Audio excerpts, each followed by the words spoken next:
Welcome back, everybody. Today I'm going to be looking at a film that isn't really well known and has a somewhat well known actor in it. It has Dan Haggarty in it, who I believe that's his name. Yeah, his name's Dan Haggarty. People would probably know him best as Grizzly Adams. This film is from 1989. It definitely feels like a full moon picture. So like Puppet Master, Demonic Toys, it feels like something kind of like that. It's called Elves.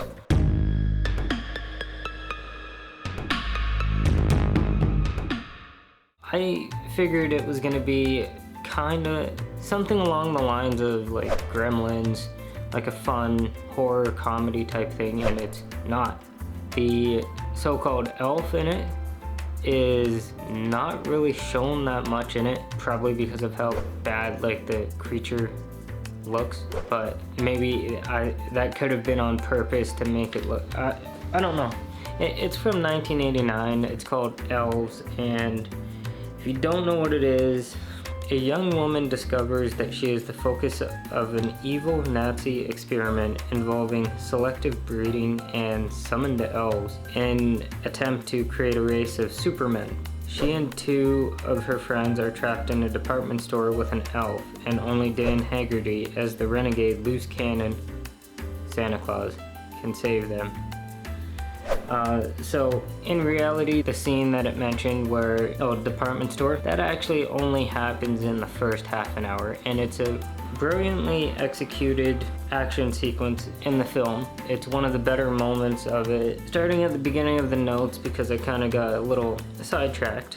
I also saw this on YouTube, so there might have been cuts to it or something like that. So the opening credit sequence, while I can't really remember much about it, I felt it was good, and it had a nice variety of shots. Kind of similar shots to the last review, Don't Open Till Christmas. The opening with the teens in the woods is over the top, I should say that, and the movie is really bad, but it's enjoyable for what it is, like if you can get past all the questionable stuff about it.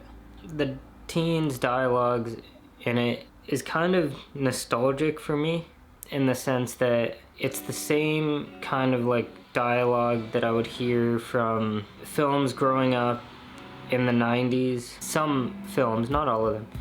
Just the way it was written and stuff like that, it brought me back to that time watching those, and it made it a little bit more enjoyable for me. It was just the teens, and then it kind of just transitioned naturally when the characters were speaking to adults. The writing is darkly comedic and occasionally nostalgic, which is really good, and you don't really find. By no means is it supposed to be a nostalgic film. It just sort of happens to be nostalgic for me. So the elf POV shots are cool. I love a good POV shot if it's executed well. They're executed well here, although there's not that many, and maybe that's to cover up the creature. It's a very weird film overall. In one scene, like the first appearance of the elf tries to kill a kid. Can't remember if it's explained why, other than elves just eat anything. A black cat actually saves the day and then is then cruelly killed because of a misunderstanding with the uptight mom or whatever, and that was one moment where it's like, yeah, that I just didn't really like that part for obvious reasons. There's also references to inbreeding, but it's just an overly weird film. Puppeteering of the film was really good. Practical effects were good, even if the creature design wasn't exactly perfect. It still worked for the movie, and it didn't really take away from it. The story feels a little original, like I can't recall any other movie that has a similar storyline. The editing of it was well done, I felt. The cinematography, framing for each scene, I felt was really good. Great even. The Nazi prophecy angle, it was unexpected, but it was also interesting to see how they worked in historic elements like that into a story like this. So, like I mentioned before, I thought it was going to be a Gremlin style film, but it's more Santa Claus uncovers a plot for the end times and is forced to race against time to save the world from the impending Fourth Reich. That alone is a better synopsis than the one that was actually given on IMDb. Action scenes, well done. I felt it was a very engaging film, but for a lot of people, they'd be turned off by a lot of the elements of this film for various reasons, and I wouldn't really recommend it to many people.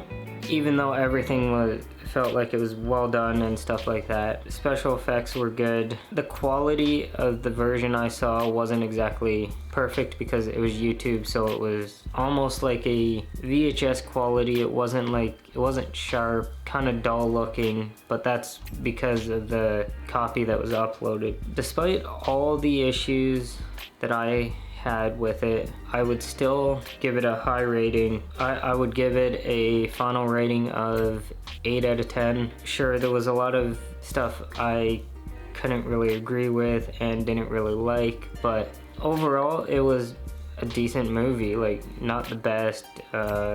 I wouldn't even go as far as to say it's a so bad it's good movie. It's still at least watchable. If you like weird movies, then this is a movie for you, and hope you like this review. Hope it was somewhat informative about a film that's not really that well known. Thanks for watching. Stay tuned for the next one, which is a very interesting adaptation of a classic horror story. You'll have to stay tuned for that one too.